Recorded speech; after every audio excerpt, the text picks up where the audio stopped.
Welcome back with a smiling face. Links to previous episodes are given in the video description, so don't forget to like, subscribe and share the video. Moonbound Silence. Episode 16. Chapter 82 to 88. Kelsey's POV. Kels, do you think this pack is going to be better? Lisa asked me. We were all in the van together, at least those of us who had decided to go to the Blue Lake pack with Alpha Jasper. I think so, I answered softly while looking out of the window. Alpha Jasper seems too genuine when he says we can all have a better life in his pack.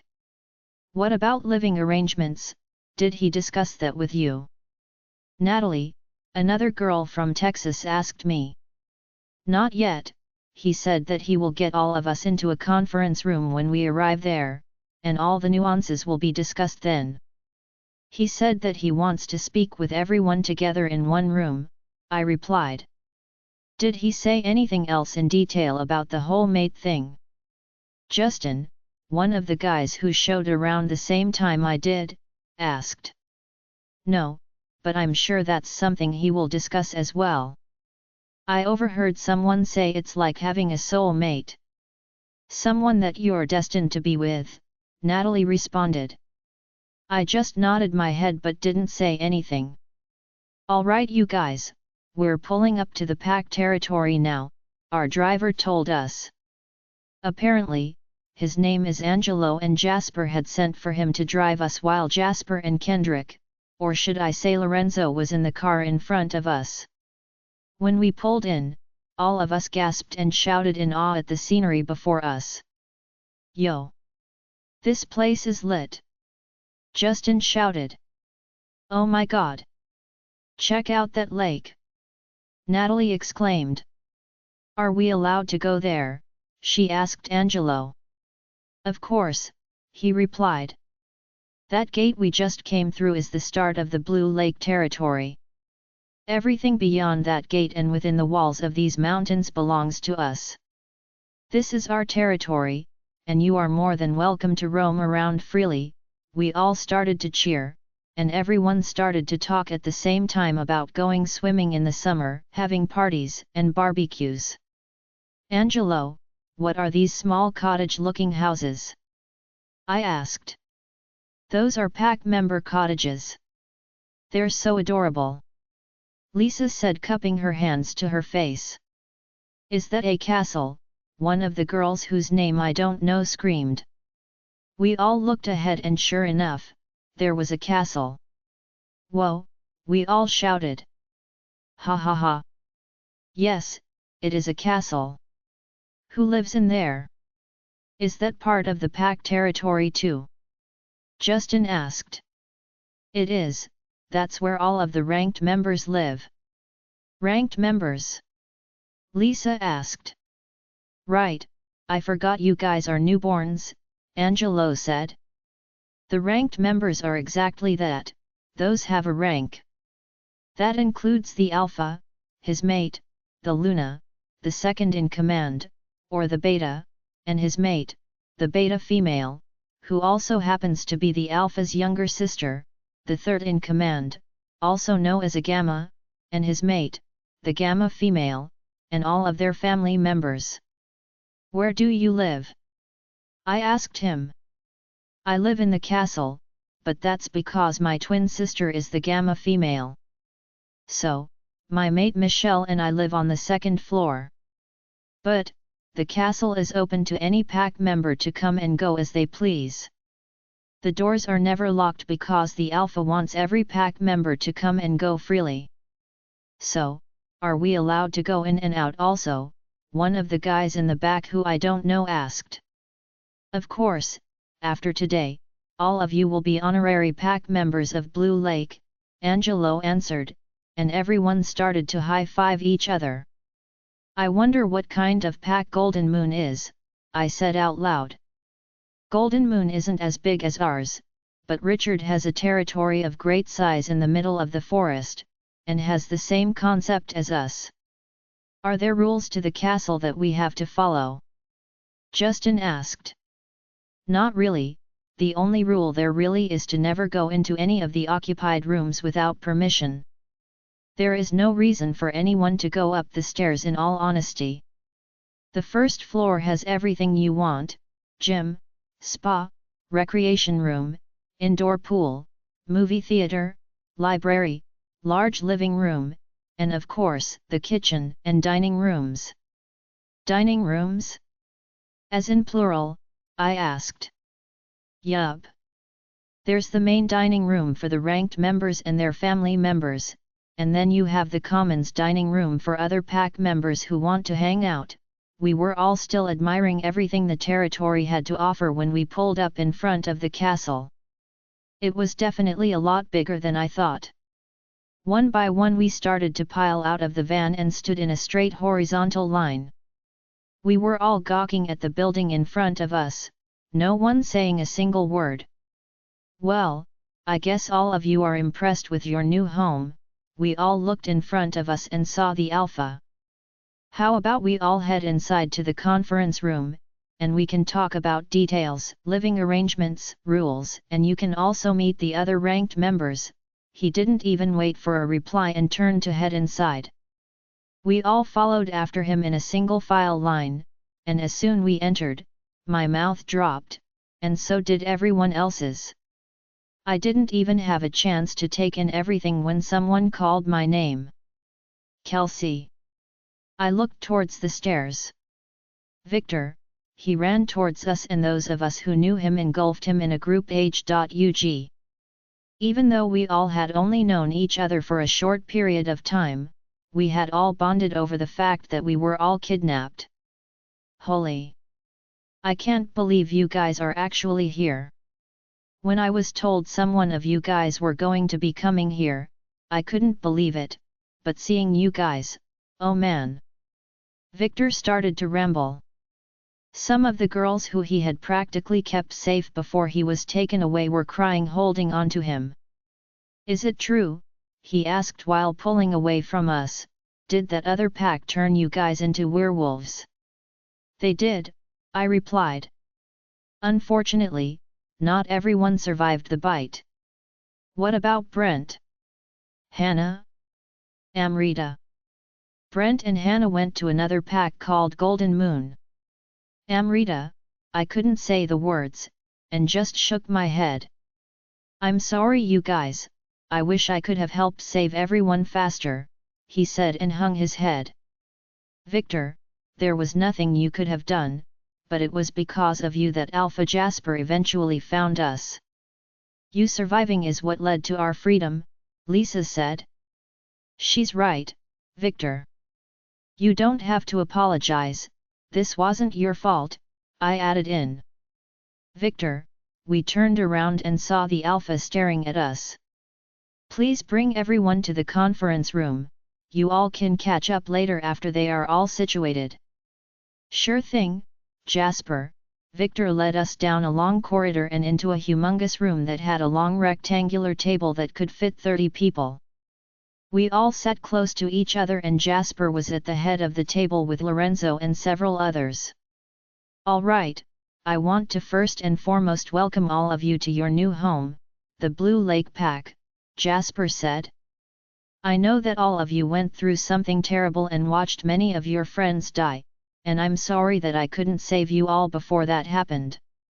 I'm just glad that we were able to save those of you that remained. I know that your lives have all been turned upside down, having been turned into werewolves, but rest assured, that my pack is a safe place to live. At least, I try to make it as safe as possible. Before we get into rules, laws, and living arrangements, I want everyone to meet the rest of the ranked members. The leadership of this pack. As all of you know by now, I'm Jasper, the alpha of this pack. Hello, everyone, I'm Jasper's mate and the Luna of the pack. My name is Megan. For those of you who hadn't a chance to meet me, my name is Kendrick, I'm the second in command, also known as the Beta. Something was off about him. This didn't seem like the same Kendrick that I met before. Hi, everyone, my name is Melody. I'm Kendrick's mate and Jasper's younger sister. I'm the beta female. Good afternoon, my name is Jason, I am the Gamma or third in command, and this lovely lady to my left is my mate and the Gamma female. Hey, you guys, welcome to Blue Lake. My name is Milan. You all already met my twin brother, Angelo. We all said our hellos, and introduced ourselves one at a time. Once we had gone all around the table, Alpha Jasper went straight into rules and laws we have to follow being werewolves, and inner pack laws that we also had to follow so we never got kicked out. It was a lot to remember, but he assured us as time went on, we would learn as we went and that pack members will help us get acclimated to our new lives. After politics, he went into living arrangements, and surprisingly, we all got to have our own cottage within the territory. He did his best to accommodate all of us to be close to each other. We found out that Victor was currently living in the castle, but now that we were all here, he asked to be moved into a cottage to be close to the rest of us. Once all of the living arrangements were figured out, Jasper offered us jobs within the pack, and at this architecture company. Justin threw a fit of excitement since he was an architect major, and when he found out exactly who the Alpha was, he was practically groveling at his feet. Apparently, Jasper was some big-shot architect company CEO. Does anyone have any questions? Jasper asked us. Yeah, I do. Go ahead, Justin. Can you explain in detail what a mate is? He asked, and all of our ears piqued in interest. Sure, Jasper replied with a smile. A mate for a werewolf is a destined individual that is chosen for us since before we're even born, and they're chosen by the mother of all werewolves, the moon goddess. I would say that 95% of the time, mates that find each other fall in love instantly, and they build their life together.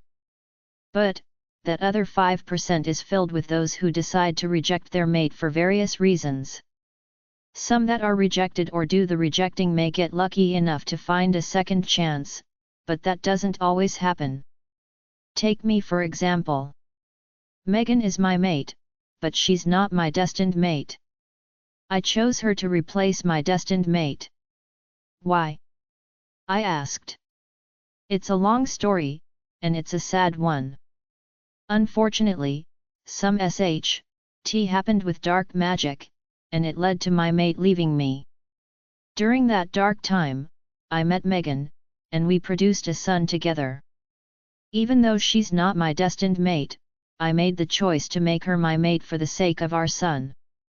So, we can choose mate? One of the guys named Alex asked. Not necessarily. Choosing a mate has a lot of consequences, the biggest one being if your actual mate comes along and you're already taken. That can cause a lot of unwanted drama. It's best to wait for your mate, and go from here. If any of you do find your destined mate, don't take rejection lightly, Melody said to us. It is very painful for both parties, and in some cases, many of those who have been rejected have been known to commit suicide. All of our mouths dropped in shock. There are in some cases where a rejected mate will find a second chance, as my brother said, but it's typically those who were rejected that are lucky enough to get a second chance. Those that do the rejection typically are punished by either being alone forever or having to take a chosen mate. Alpha, is that what happened to you? Lisa asked him. As I said, my situation is very different and complex, and it was triggered by dark magic. I care about Megan, and I do love her, but no one can ever replace my destined mate. That's kind of messed up to say in front of her, Natalie sneers at him. It's okay, Natalie, Megan says. I came into this knowing that he had a mate before me and that she was his destined mate. I too have grown to love Jasper, and like him, I was also rejected by my first mate, but my situation was more normal in a sense. I don't hold anything against him, and we have no secrets from each other. All of us were really impressed with her. So, as werewolves, you're saying that all of us will eventually find a destined mate? I asked. Yes, Jasper replied. Even Victor may find one now that he lives in a world amongst our kind. But he's human, Justin said. He is, but there are in many cases where a wolf's mate is of a different species, and in many cases, their mate can be human. When you say other species, Roland, or as he wants to be called Raleigh, started to say. Poor humans, they have no idea, Milan said, shaking her head. Everything that you grew up thinking was fiction, throw all of that out of the window. What? We all shouted. Oh yeah, there aren't just werewolves in the world, you have witches, demons, warlocks, vampires, fairies, dragons, bears, panthers, tigers, and other wild were animals, Milan explained, and all of our jaws were hanging open like fly traps.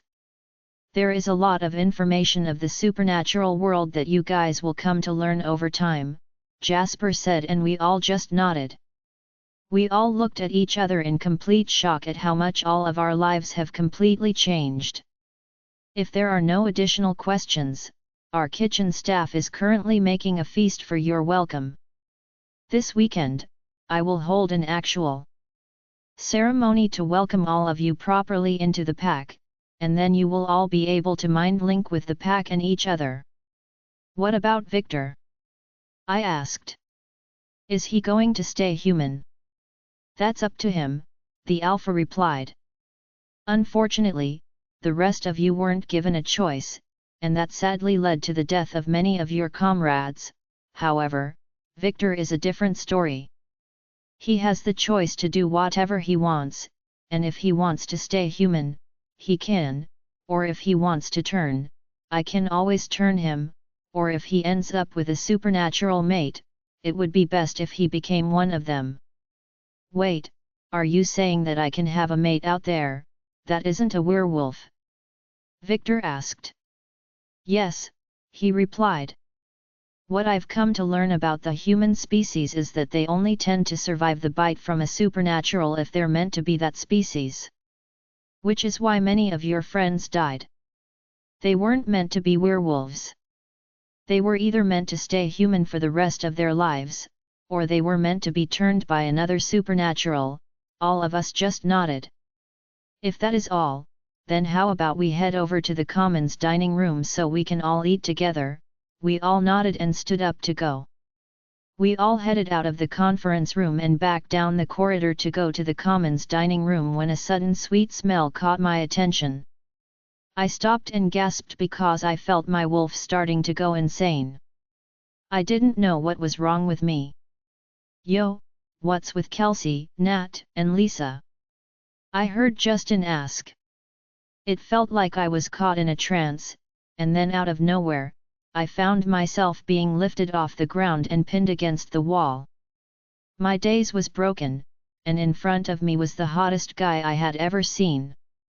I felt his C.Hest rumble, and with a loud and feral growl, he said one word that made me horny in half a second. Mate. Chapter 83. Darius POV. What do you think the Alpha is going to do when he brings all of those newborns? Madox asked as we were on our lunch break in the castle. I don't know, man, but I'm sure he's just going to give them a place to live, for now. I doubt the Alpha is going to put them to work right away, Hugo responded. What about the new Luna? Do you think she's okay with bringing all these new wolves so early into her new position? Madox asked. Hugo gave his response, though I didn't actually hear him. I was too busy thinking about the new Luna and knowing that she was actually the prior Luna in disguise. When the Alpha had told me what really had happened, I was floored and completely shocked. Though I wasn't a huge fan of hers when she was her old self, I've come to learn why Layla was the way she was. There was just no way not to like the Luna, and that bothered Layla. Regardless of who the Luna is right now, her personality is the same, and I've come to the realization that Layla was flat out jealous and didn't know how to cope with that. Even with all of her flaws, I was willing to love Layla because she was beautiful, but after finding out everything she had done, I just couldn't look past how far gone she was. While we were walking back towards the main entrance to get back our duties, something caught my attention, and I froze in my SP0T. The sweetest scent I had ever smelled was taking over my senses, and my wolf Flynn was going insane. This couldn't be. The last time something sweet caught my attention was when I found out my Layla was my mate. How could this be? But this wasn't Layla, this scent was even sweeter. I had totally forgotten I was with Hugo and Madox and just followed the scent. I found myself walking towards the corridor that led to the conference room, and there before me, was the most beautiful girl I had ever seen in my life. Layla couldn't even compare to this girl. She was a little on the skinny side, but that didn't take away from the fact that she had a rocking nice body. She had black hair that was tied up in a ponytail and grey eyes. Could this be? Was the moon goddess giving me a second chance? Flynn was hounding me to go to her, but I was too shocked to move.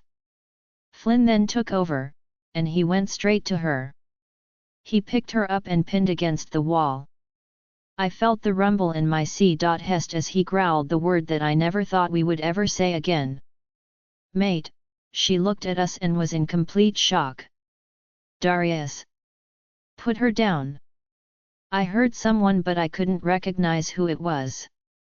I was lost in a trance in my mate's beautiful grey eyes. Hi, she said softly. So softly in fact that had I not been a wolf, I would have missed it. Darius! Someone shouted and pulled my shoulder.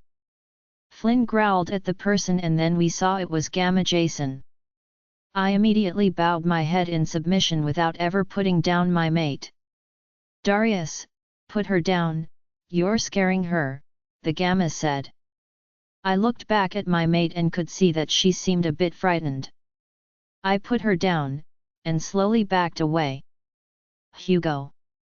Madox! I turned and saw the beta and the alpha trying to pry the others off of two other females. It hit me that they had found their mates too. I turned back to mine and she looked confused. Okay, it looks like we have something else to discuss, the alpha said. Hugo, Madox, and Darius go into the conference room and wait for me, none have moved. Instead of we each turned to look at our mates and I immediately got lost in her eyes again.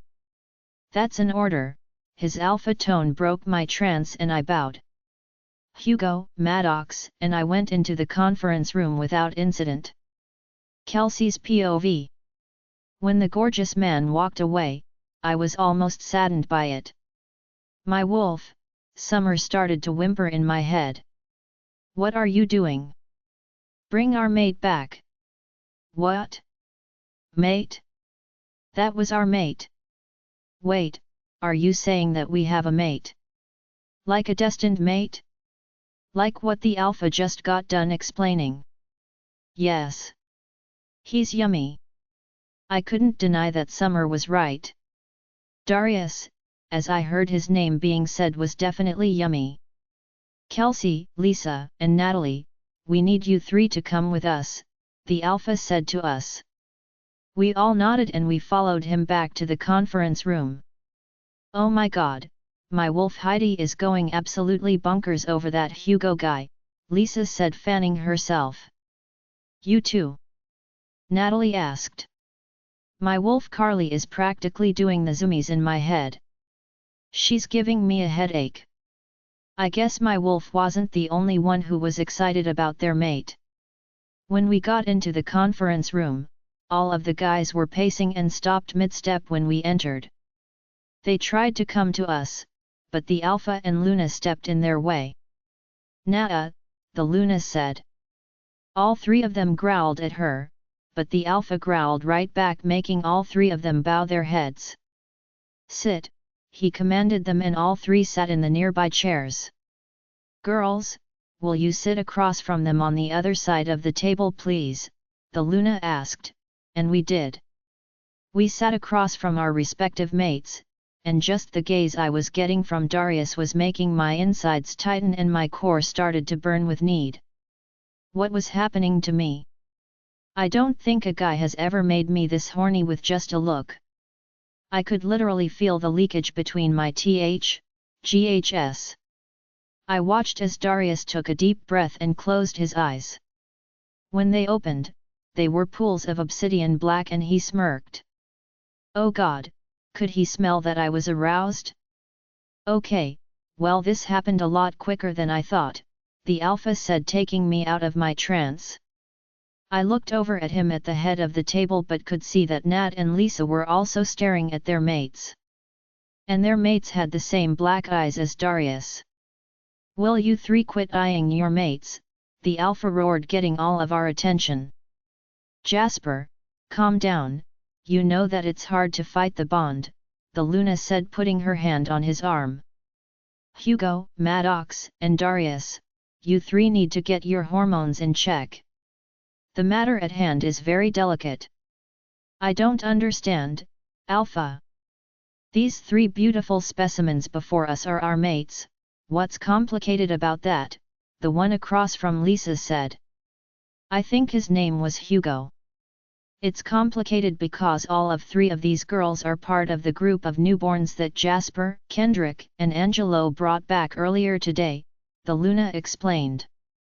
All three of the guys' eyes widened and they looked back at us. "Is that true?" Darius asked me, and I nodded. "Darius, this is going to be even more complicated for you, given your recent situation," the Alpha said to him. "I understand, Alpha." I was confused when the Alpha said that. The hurt that I saw flash across Darius' face was really telling. "Girls, as you can see, when mates find each other, this is typically what happens," the Luna says, and we all look at her. "Most if not all male wolves are highly possessive, and when they find their mate, it's game over for them. Even though you three are newborns, you should be able to feel the mate bond. It's a feeling that pulls you towards your mate. His scent, his physical features, his voice, everything about him should make you, for lack of a better word, horny. Luna, is it normal for my wolf to want to claw her way out of my body to get to him?" Lisa asked. "Yes, it's very normal. I'm sure Hugo's wolf is trying to do the same thing. Hence why he's gripping the armrests of the chair so tight." "Oh, okay. I just want to make sure I'm not going crazy." Lisa and Natalie, remembering what Jasper and the rest of us told you earlier about mates, how do you want to proceed? the Luna asked. I was confused as to why she didn't address me in that question. "Alpha, you said that once mates find each other, that we're destined to be together for all time, right?" Natalie asked. "That's right," he replied. "So, Madox and I are destined mates." "You are? Have mercy. Him? That godlike man in front of me is my mate? Like, I get to have him all to myself," she shouted with a huge smile on her face. "If that's what you two choose, yes," the Alpha answered. "Well, I guess we already know what Natalie wants," the Luna said. "Madox? What do you want?" "Luna, with all due respect, but what kind of stupid question is that? Did you not see me practically her in the hallway?" he asked, and Natalie blushed. "Madox, you're relieved of your duties for the rest of the day. Take Natalie to your cottage and explain to her how everything works," the Alpha said. "Yes, Alpha," he replied and looked at Natalie. "Natalie, my mate, will you please come with me?" Madox asked softly. "I'll go anywhere with you," she replied and shot out of her chair. Everyone's attention was now on Lisa and Hugo. The Alpha and Luna went through the same spiel with them, and luckily, Lisa and Hugo were both on the same page as well, so they too left to get to know one another. That left me and Darius, and I could see a look of confliction on his face. "Kelsey, I'm sure you're wondering why we sent Lisa and Natalie out first," the Luna said to me, and I nodded. "The reason why is because of recent events that directly affected Darius, and will also directly affect you." "I don't understand," I replied. "Kelsey, remember what I said about second chance mates?" the Alpha asked, and I nodded. He looked between Darius and me without saying anything. "Wait, are you saying that I'm Darius' second chance?" the Alpha and Luna nodded. "What happened to your first mate?" I asked Darius. He closed his eyes and just hung his head. "Kelsey, it's a long story, but given that you're his second chance mate, you have the right to know everything," the Luna said. I watched as she took out a card from her pocket. She ripped in half, and a few seconds later, a man and woman appeared in the room, making me jump out of my seat. "Hello Kelsey, it's good to see you again," the unknown man said to me.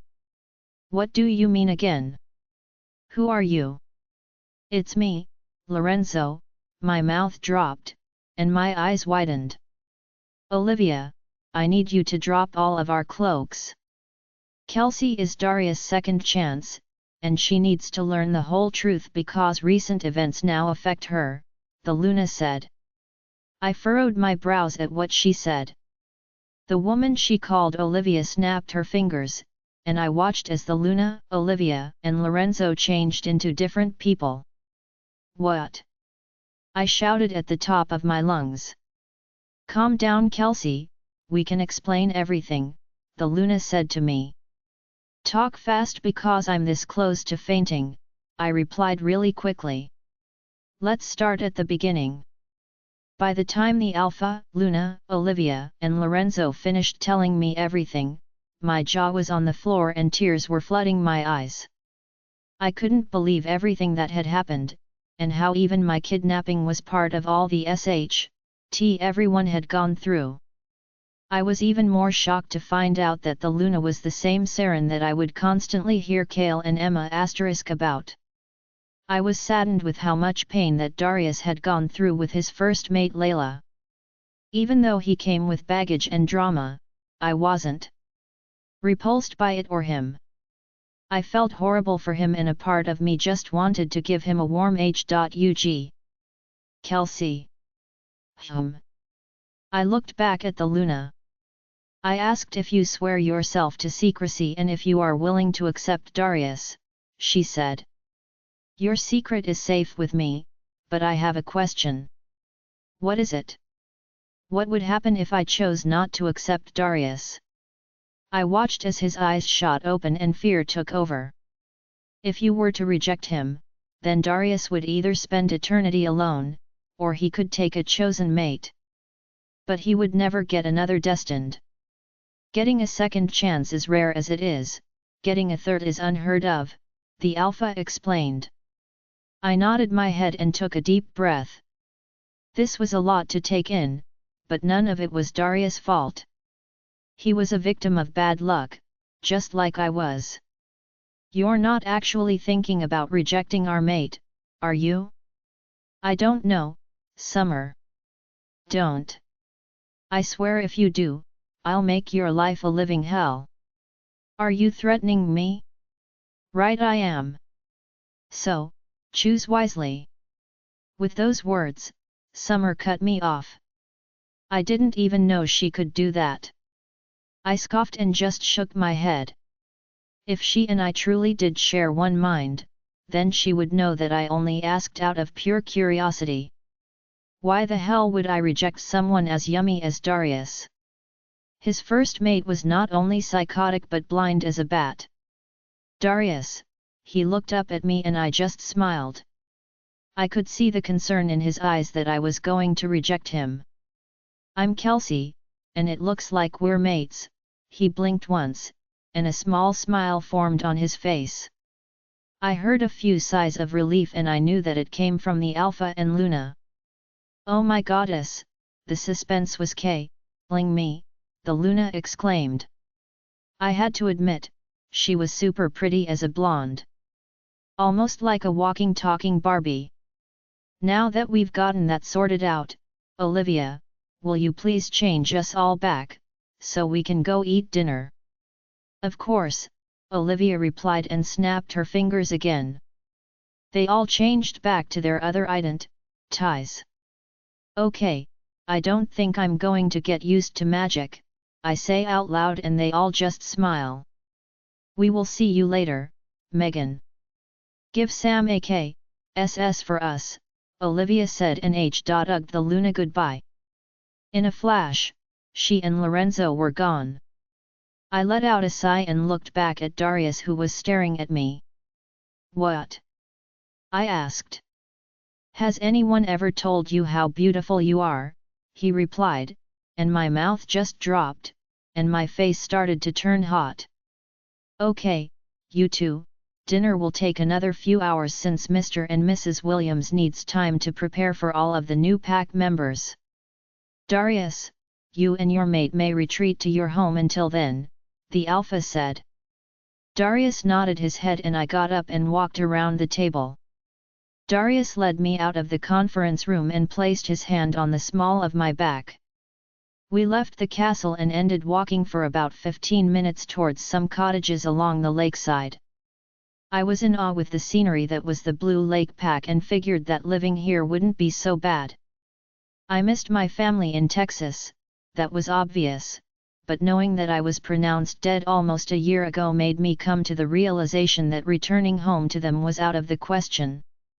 My home was here now, as a werewolf, with this pack, and apparently, with Darius. Chapter 84. Darius POV. While Kelsey and I were walking to my personal cottage, my heart was racing a million miles a minute. We were walking hand in hand, and I honestly didn't know what to do with myself. The fireworks that I felt on my hand was nothing I had ever experienced before. Being with Kelsey like this made me forget all about the drama that I recently went through, and I honestly didn't miss Layla. She was already starting to become a distant memory. When we got to the front patio, we stopped, and I watched as Kelsey just looked at the cottage from the outside. This place is adorable, she said with a big smile. I furrowed my brows and just looked at her. There are many words I call my home, but adorable was definitely not one of them. I guess that's the difference between a male and a female. I took out my key and opened the front door for her. I led her in and closed the door behind us. I know it's kind of small, but there is plenty of space and all of the appliances one would need, I tell her and turn on the lights. Wow, it's very clean. Is there something wrong with that? I asked her. No, I just didn't expect it to be this tidy. I have 2 older brothers and 1 young brother, and they're all pigs, I couldn't help but laugh at that. Wolves are a little different. We're raised to be tidy and neat. Because we live in the mountains, there's a lot of wildlife, and of course insects, so keeping the house clean prevents from rodents and insects from coming in. Ew, she shuddered at the thought. Kelsey, if see you a rat, don't be surprised if your wolf takes over so she can eat it. Gross. Not gross, natural. You're a werewolf now, which means, you're part animal. Wait, are you saying that you eat rats? I don't, my wolf Flynn does. But he's H.H, so one isn't enough, she stuck out her tongue in disgust and I just chuckled at her.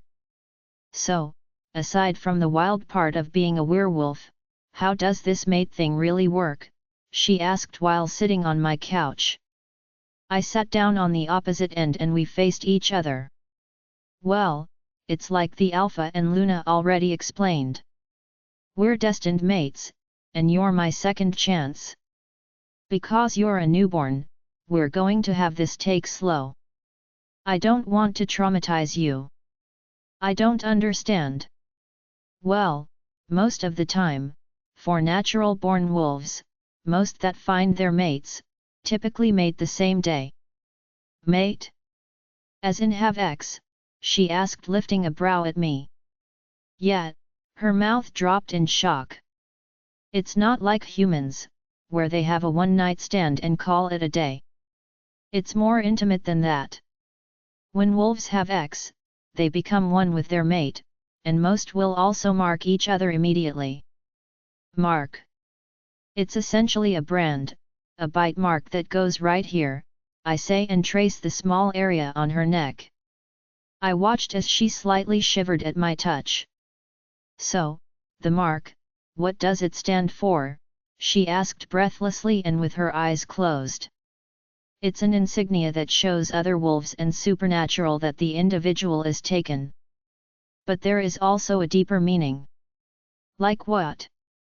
Well, it allows for a more heightened, it also holds sensors that emit not only your personal scent but that of your mates as well, I explain and trace her marking SP0T again.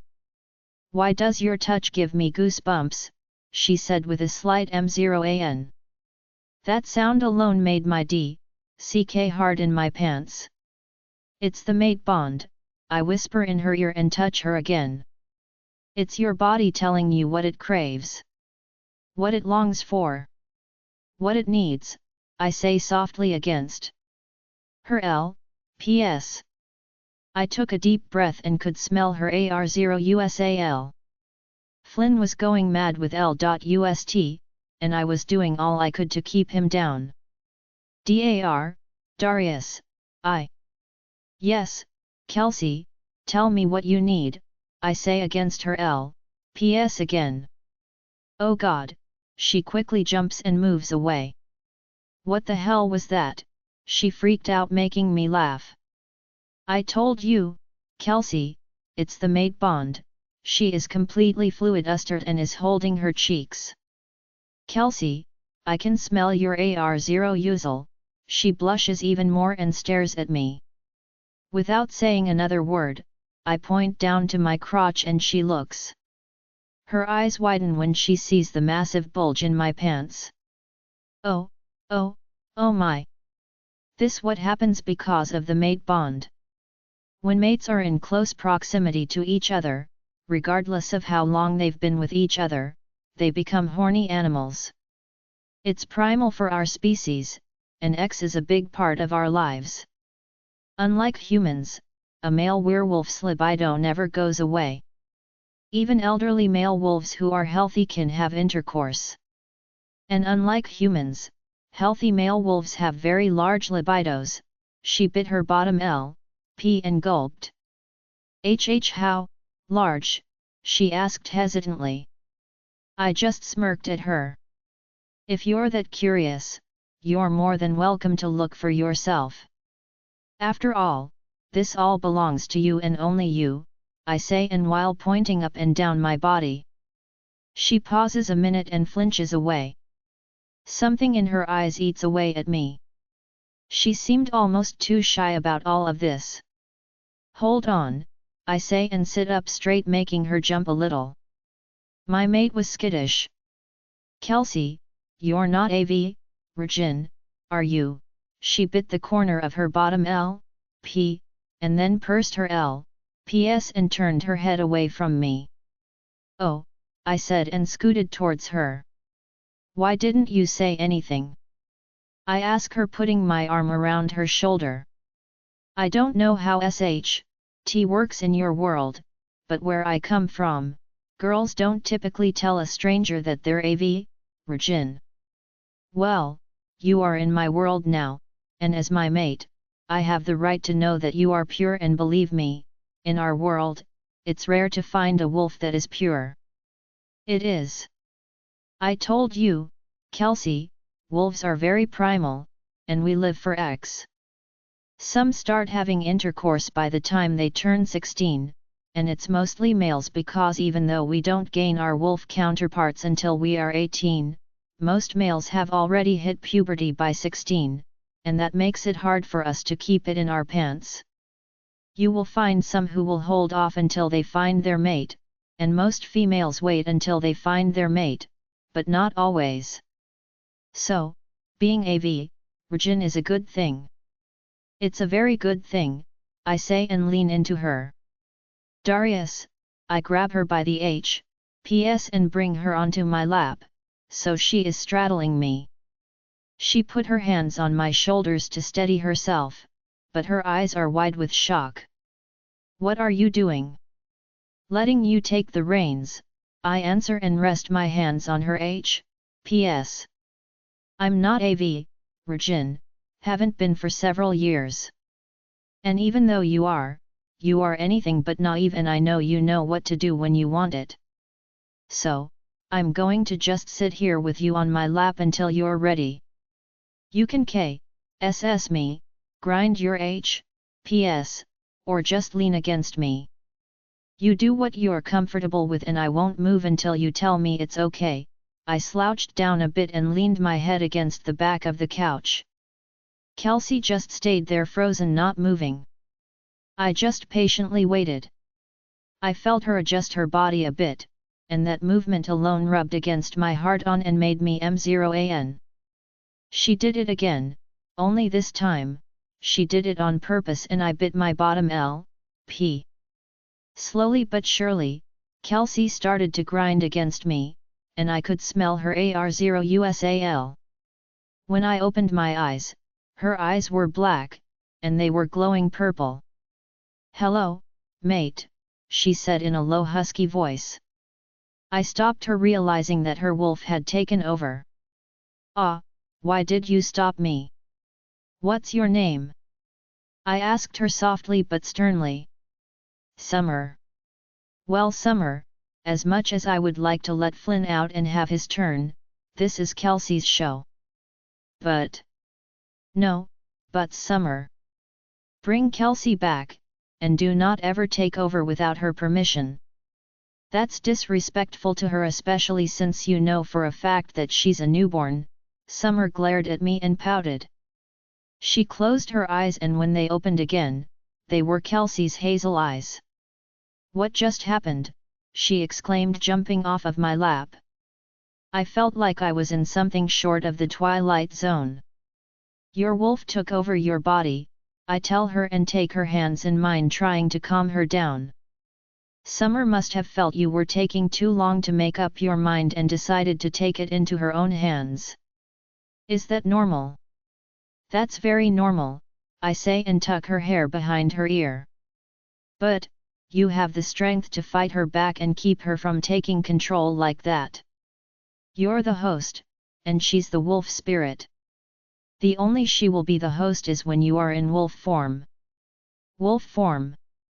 Kelsey, have you not shifted yet?" "Shifted?" I took her questionable and shocked expression as a no, and figured it would be best if I helped her through it. "Come with me," I say and stand up. "Where are we going?" "I'm going to show you what I mean by shifting." I took her hand and led her out through the back door. We walked a few yards away from the cottage and into a small clearing in the trees. "Kelsey, I'm going to shift into my wolf. His name is Flynn, and he is quite large. Unlike what you've seen on TV and movies, the concept of shifting takes a little time, and you're going to hear some SHT that might make you want to hurl, but don't. It's normal and is only painful the first few times it's done. Once I turn, we won't be able to communicate. That will change once we mark each other, but for now, just know that Flynn won't harm you." "Okay," she replied and nodded. "I need to UND.res in order to do this. I don't want to rip the clothes I have on." She just nodded.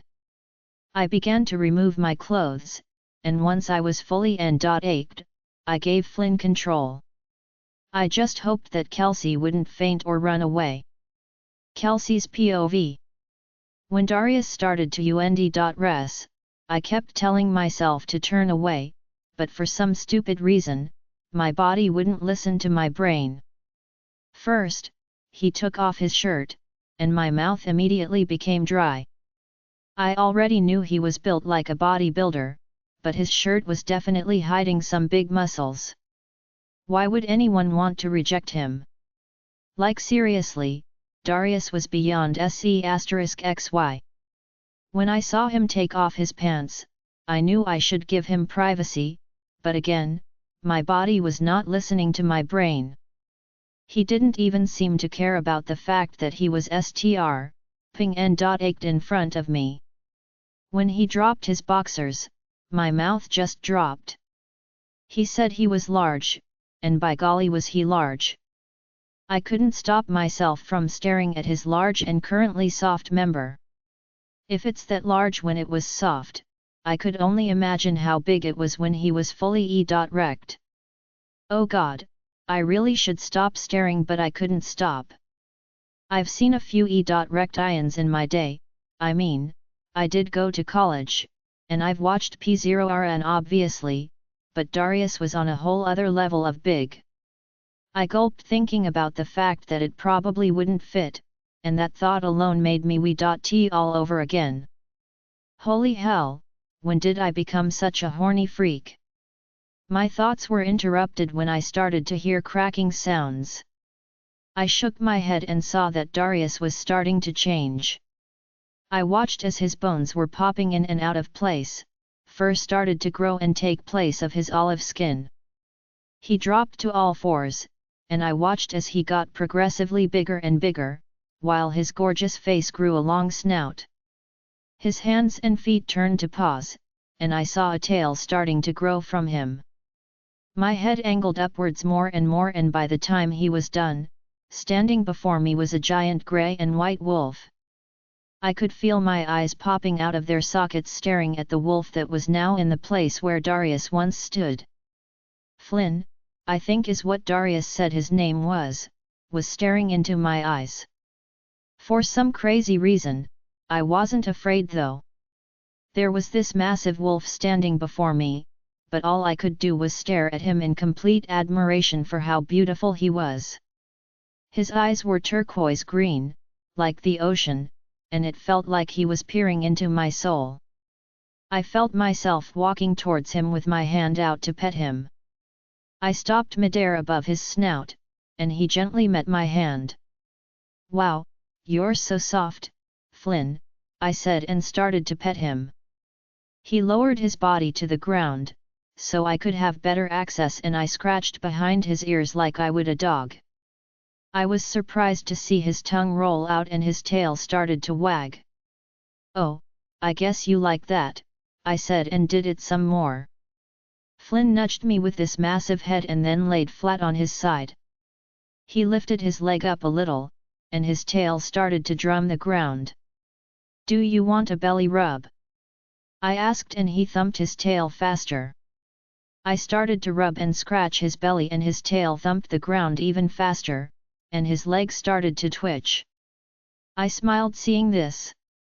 Flynn may have been a Jinnermouse werewolf, but he was a straight puppy in my hands. Summer was going insane trying to take over, but I pushed her back as Darius told me to. "Darius, can you hear me?" I asked Flynn, and he nodded his head. "Oh okay, well Summer is kind of bothering me, and she says that she wants to meet Flynn too." Flynn huffed and backed away. I was surprised at this, but then saw that he was changing back.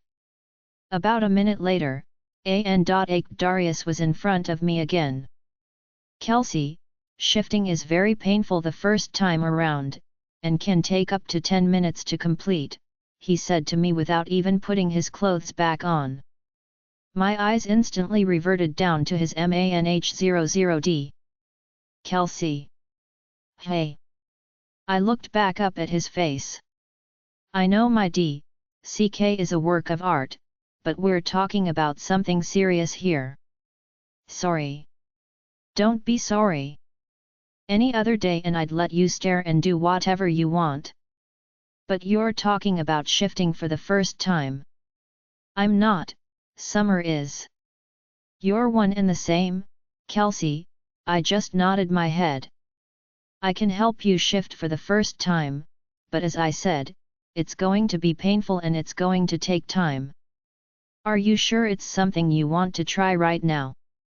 I pouted my LP and thought about it. I found Darius shifting into Flynn really awesome, but seeing how his bones reconstructed like that and the sounds it made honestly freaked me out a little. Actually, no, I don't think I'm ready, I replied and apologized to Summer, who just whimpered and ignored me. Summer is mad at me. It's okay, she's just upset because you got to see Flynn and she didn't. Once you're up for shifting, just let me know. I'll be there for you every step of the way, I smiled and nodded. Darius put his clothes back on, and we back inside the cottage. He showed me around a bit more since we had gotten distracted earlier, and I had to admit that this cottage was super homey. The kitchen had everything a girl could want, and I was surprised to see that the master bedroom was fairly large. I was even more stunned to see a jacuzzi tub in the bathroom along with a standing shower. I know you don't have much with you, so when you're feeling up for it, we can go shopping and get you some new clothes and personal items, Darius said, coming up behind me. He slowly ached his arms around me and brought me close to him. Feeling his touch gave me all the butterflies, and I was wee.t all over again. Darius, what are you doing to me? I said in a whisper. I don't know what you're talking about, he said and held me tighter. I'm just holding you. You do something to my body whenever you're near. I told you, it's the mate bond, he replied and kissed my neck. That alone made me M0an and I could feel his boner in his pants. Darius, you're driving me insane. Good, he turned me around and kissed me hard. I've kissed plenty of guys in my days, but Darius blew them out of the water with the way he was kissing me. Again, why would anyone want to reject this man? He picked me up from my legs and pinned me against the wall. He kissed me with so much passion and want that my legs were starting to quiver. Give in to me, Kelsey, he said as he moved his kisses to my jaw and my neck. Give in to your desires, baby. Ah, Darius, I am 0aned, oh god, I am 0aned again when the friction started to build. Let me make me love you, he said and attacked my lips again. I wrapped my arms around his neck and kissed him back. I may have been afraid to shift, but what the way he was making me feel right now, I was anything but afraid to lose. I've always wanted to, but no guy has ever made me feel the way Darius does. Sure, it could be the whole mate bond thing, or me just because I'm a werewolf now, but that didn't matter. Darius, I want you. Chapter 85. Darius POV. Darius, I want you, those words were all it took for me to take her off of the wall and to the bed. In the 3 seconds it took to get from the wall to the bed. When I laid her down, she realized that she covered herself. Don't, I tell her sternly. I take her hands and pin them above her head. Don't ever hide your body from me, I raked in every inch of her skin. She was a little pale, but knowing what she went through at Blood Moon, it made sense. She was a little on the thinner side, but that didn't bother me at all. Darius, you're staring. It's because I'm trying to commit this beautiful body to memory, I replied and kept raking in every inch of her. Kelsey, your body is a work of art. Ew, not it's not. I used to be muscular and thick. I hate how thin I've become, she whined underneath me. I was a track star and I had muscles in my legs, now they're just noodles. If you want to get back into running, we can do that. There are plenty of trails here, and you can also start training with me. Really? Of course, the alpha insists on females training. It throws off any enemies we may have because not a lot of packs let women train. Ew, how misogynistic, I smirked. I want you to relax, Kelsey, I'm going to make your first time very pleasurable, I say and start to KSS her body. Ah, oh god, she M0ANED almost instantly. I KSSCD her all over. Her LPS, her jaw, her neck, her marking SP0T, which made her shiver. I moved down to her C.Hest and KSSCD each of her lovely mounds. I worked my way down her torso, and then down to her weeping C0RE. I KSSCD up and down each of her legs, before finally settling my face between her GHS. Kelsey, you smell delicious. Darius, that's embarrassing, she squealed and tried to close her legs, but I stopped her and spread them apart again, making her gasp. I don't think so, baby. This is mine now, and I'm going to enjoy it. I didn't even wait for her to reply before I eat out my tongue and eat her slit, getting my first taste of her. Flynn immediately purred from her taste, and I knew then that every other I had ever eaten tasted like junk. Kelsey tasted like her scent, sweet, delicious, and crisp apple. Oh goddess, you taste even better than you smell.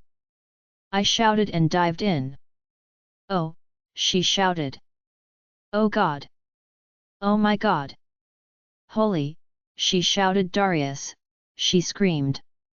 Kelsey, for me, I said while staring at her from below. Darius. Hold on, Kelsey, this is going to hurt, she nodded her head, and shut her eyes. I stayed in that SP0T without moving. That hurts, she yelled as tears fell from her eyes. I KSSCD her tears away and just waited for her to get used to me. Breathe, Kelsey, just breathe through it, I whispered to her. Ah. What? What's wrong?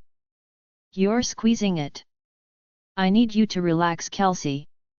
You're already tight as it is because you were virgin. If you squeeze it like that I'm going to blow. I felt her relax and so I did. I think you can move now, she said softly. Oh god. Darius. That's it, baby, I replied and never stopped. So tight, so tight. Arg. Yes. Me, Darius, she screamed, and she squeezed her kegel muscles again. You're mine. Oh my god, that was amazing, she said breathlessly. Yet it was, I responded. After breathing for a little moment longer, I rolled off of her and laid on my back on the bed. Kelsey. Yet. You're not mad, are you? No, not really. The alpha said that mates are forever, so it's not like you're going to some other chick now, right? Hell no, I'm not. No one will ever compare to you. I closed my eyes. It's okay that I lay on you, right? Of course. Come here, I said and pulled her even closer. Darius. What is it, baby? Can we do that again? That question alone got me hard in no time at all, and I. Kelsey's POV.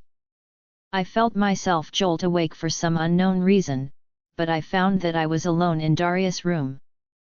I looked out the window and it was really dark, but the moon was lighting up the room like a night light. I clutched the covers and started to freak out a little bit.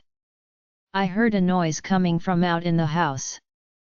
I wrapped a sheet around me and opened the door. As soon as I did, the most amazing aroma hit me. I walked out into the kitchen and found Darius cooking. I smiled and walked up behind him and hugged him from behind. Hey, you're awake, he said and turned around. I was going to surprise you with a late dinner, consider me surprised, I said and looked around him to see what he was making. What are you making? It's chicken kebabs with yellow rice. Oh, Sounds fancy. It's really the only thing I know how to make, he said as he fl.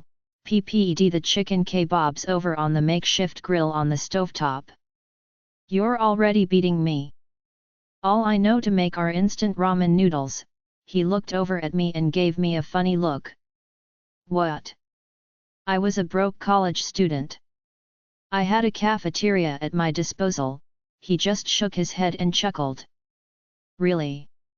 I said and wrapped my arms around him again with the sheet pulling our bodies together.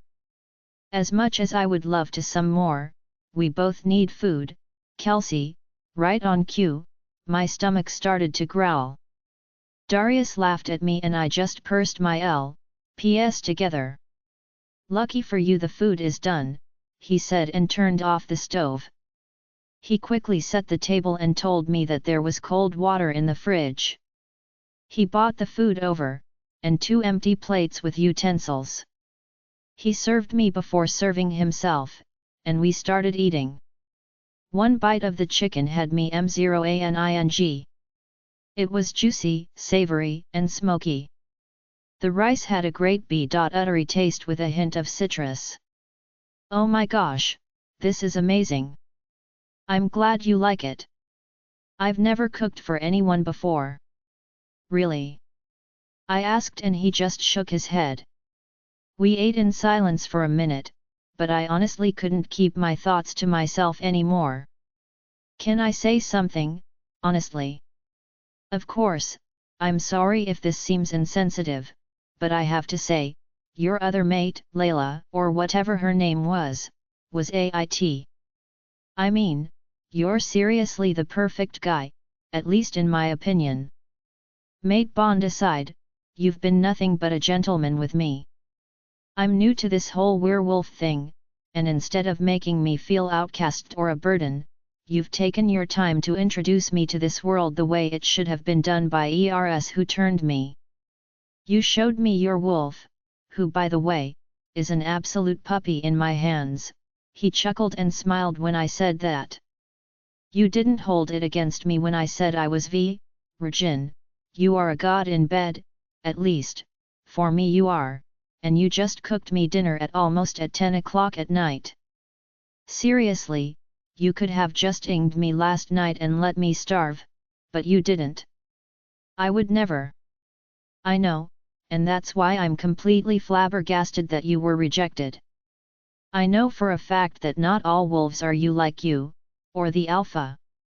I mean, I would know after the SHT that I've gone through.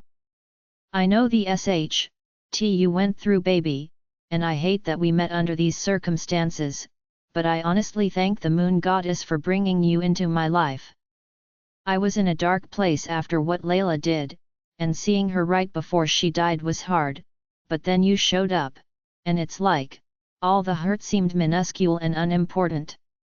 As much as I hate what happened to me and the others, I guess something really great did come out of it.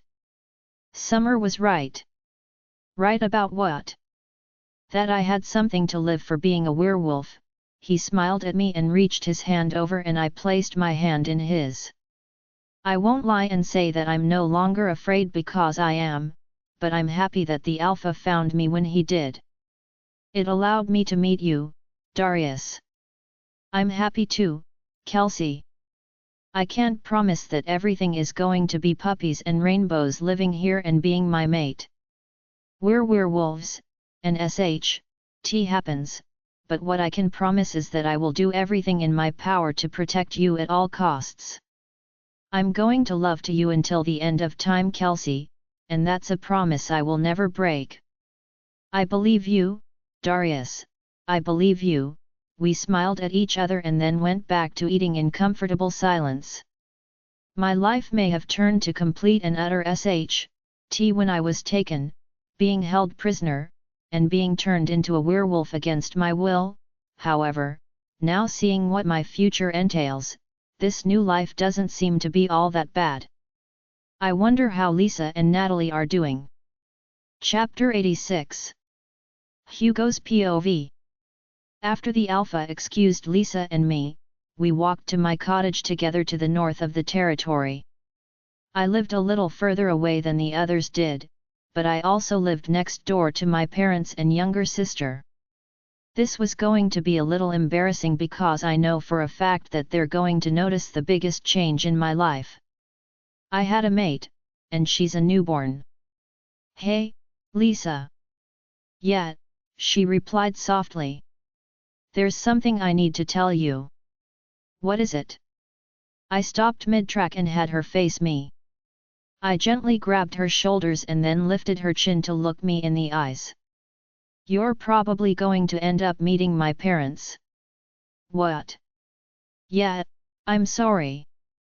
They live right next door to me, with my younger sister, and I'm sure they're going to notice that I'm bringing a girl home.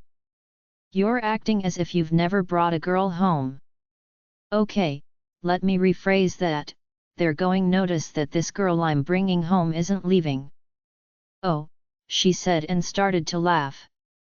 I'm guessing more than a few girls have done the walk of shame out of your cottage.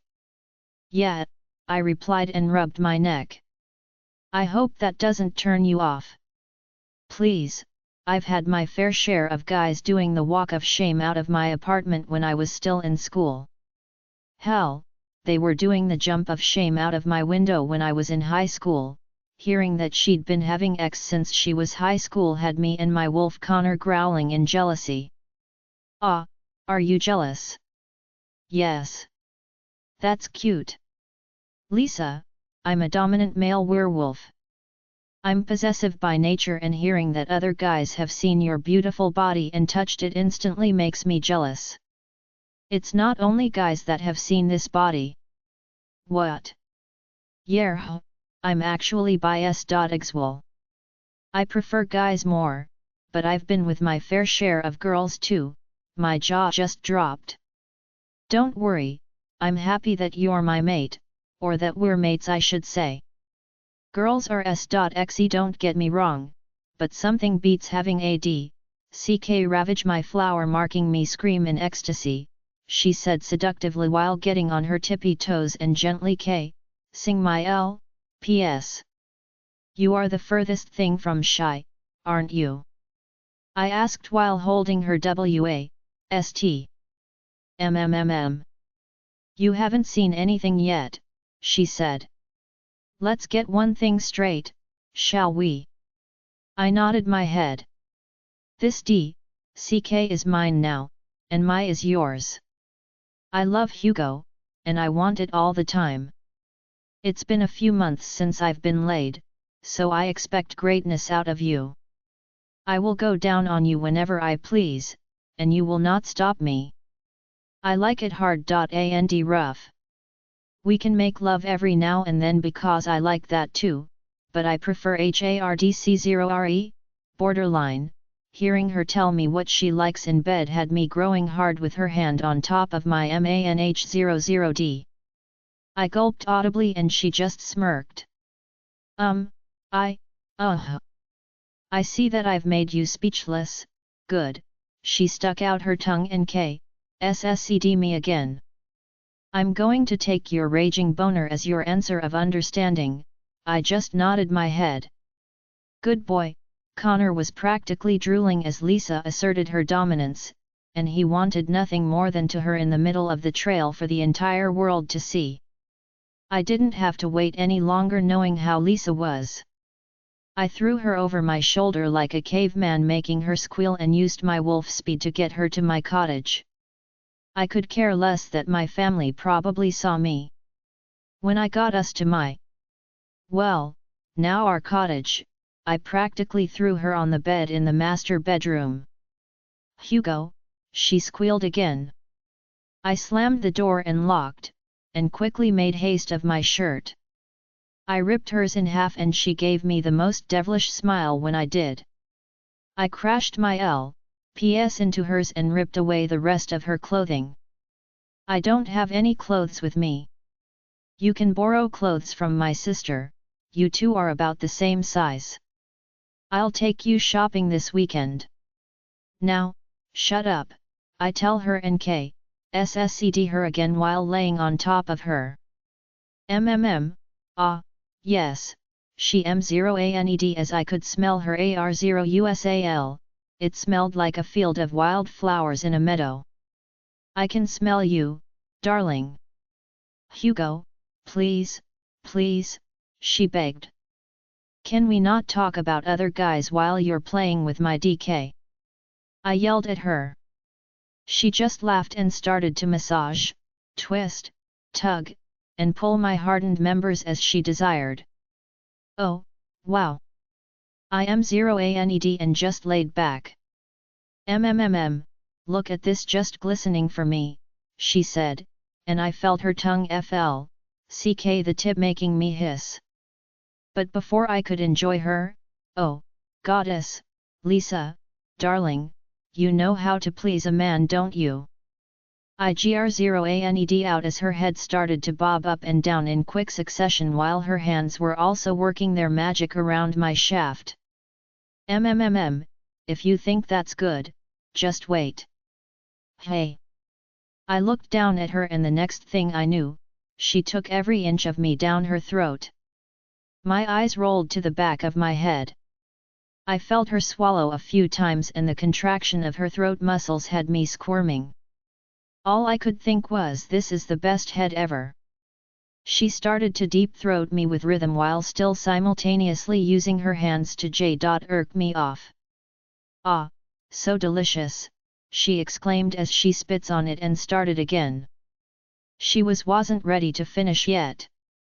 Darling, if you keep doing that. Yes, for me Hugo. I want you to shoot your cream down my throat, she replied. One of her hands grabbed my balls and she squeezed me as hard she could, making my body shake with pleasure. I cummed so hard and shot my load into her mouth. I could hear her M0ANING and felt her mouth contracting as she swallowed it all. When I was finally done, she didn't let me go. She continued on my until she got every last drop. It was like she was a succubus. Wow, your cream is delicious, she asked. That's the mate bond talking, darling. Hey, whatever it is, I like it, she said a little too enthusiastically. I really hope that we're not done. I'm going to be really disappointed if you can't get it up again. Darling, you're talking to a werewolf. There is no such thing as one and done in our species, especially with our mate. Prove it, she said with a challenging tone. I took over the situation, pinned her beneath me, and penetrated her without warning. Oh, she screamed. Don't ever challenge me again, I growl at her and push in even deeper. She grabbed both of my cheeks while also hooking her ankles together around my PS. Her moves made me completely bottom out, and I watched as her eyes rolled. So deep, she M0ANED. Me, Hugo. Me like you mean it. Show me what mates are all about, she commanded. I grabbed her arms, pinned them above her head, adjusted my PS, and started to thrust with everything that I had. Yes. Yes. Yes. Like that. Me like that, she screamed. Arg. I growled. Where have you been all my life, darling? So good. This was made for me. You were made for me. I shouted. I let go of her hands, sat on my knees, grabbed her PS, and started to her like she was a toy. She weighed next to nothing and I was a little concerned with her weight, but I figured it had to do with her unpleasant living arrangement at Blood Moon. My mom would fatten her up in no time. Oh my god. Yes. Ah. Ah, she screamed. My girl was a screamer. I've always wanted a screamer. Thank you, Moon Goddess. I felt her juices flow as she root all over me again. I pulled out and let her juices just come out. I buried my face into her and cleaned her up. You taste amazing, darling. I exclaimed. eat her a few more times before slapping her, making her yelp. I picked her up from the floor. I lifted her into my arms and aimed her in a standing missionary. She grabbed my face and kissed me hard and deep. Our tongues delved into each other's mouths as we both fought for dominance. I knew that a submissive female wasn't for me. I needed a dominant female, and that's what I got. I thrust into her so deep, hard, and fast, she was making all sorts of sounds I had never heard a woman make before. Our bodies were slapping together, which just added to the erotica. I pushed her into her wall, slamming myself against her, and going as deep as I possibly could. Her head tipped back and exposed her neck to me. Seeing the perfect opening, Connor pushed past my hold against him, and he surfaced just in time to mark her. By the time I finally was able to breathe and see again, I released my bite, and L'd my mark on her beautiful neck. My legs gave out and we both landed on the floor with her on top of me, and me still inside of her. She finally mustered out. "What was that?" she asked. "I marked you, darling." "Marked me?" "Yup. It's a bite that mates give each other. It signifies that you belong to me. If any other man or woman even looks at you, I will not hesitate to hurt them, or even kill them."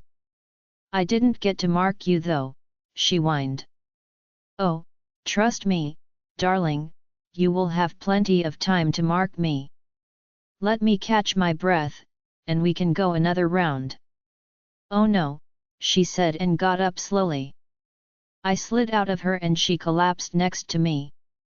My VA just took a massive beating from that baseball bat you call ADCK. She needs to rest, and I need food. Ha ha ha. Did you just call my DCK a baseball bat? It might as well be. I mean, that thing is age.age when it's fully e.wrecked. Like by golly, it's like you have a pet iguana attached to your lower half and he's going bite me whenever we. Ha ha ha. I was rolling on the floor laughing at what she just said. Darling, no one has ever compared my DCK to a lizard. Well, there's a first for everything. I rolled over and brought her into my arms. Seriously, where have you been, Lisa? I swear, I've waited for you my entire life. Well, for the last 7 months, I was held captive in a cage, inside of a labyrinth. Then, I was practically a slave. A blood moon. Hearing her tell me what she went through made me grip around her tighten, and Connor let out a growl. I hate what they did to you, but I'm grateful that they turned you. As much it may have for you and the others, it brought you to me, and I will never take that for granted. Ah, Hugo, I didn't think you were the sentimental type. For you, I can be whatever you want me to be. I love you, Lisa." "What? I love you? Hold up, aren't you saying that a little too fast? I mean, yeah, we're mates, but we essentially only met a few hours ago. Lisa, things work very differently in the world of the supernatural, especially when it comes to mates. As the Alpha and Luna said, mates are forever. Many know that they're in love the minute they sense their mate for the first time, and a few others realize it once they mate and mark each other." "Oh," she bit the inside of her cheek and avoided eye contact. "Darling, you don't have to say it back to me.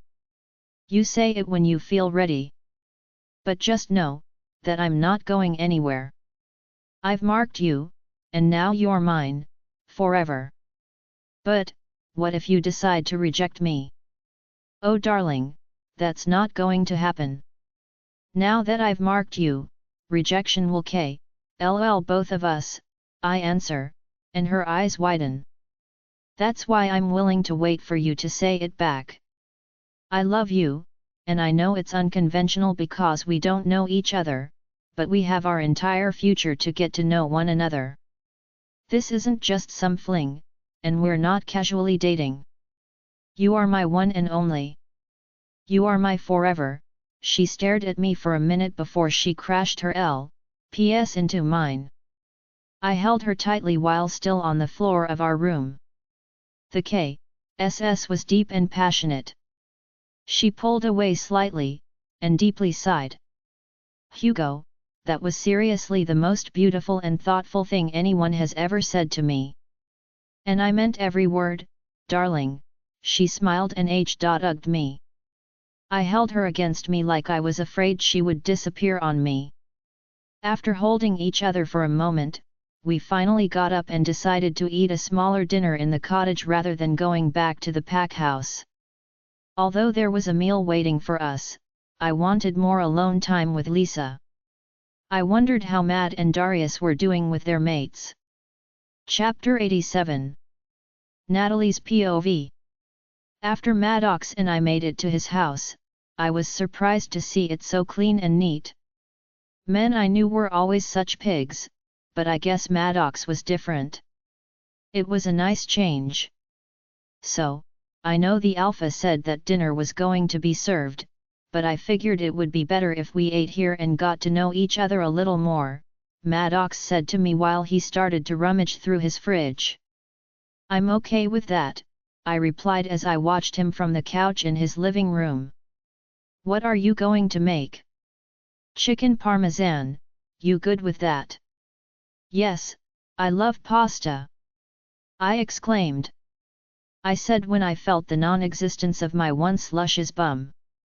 "I don't know what you're talking about, Natalie, you still looks bubbly to me." "It used to be so much bubblier.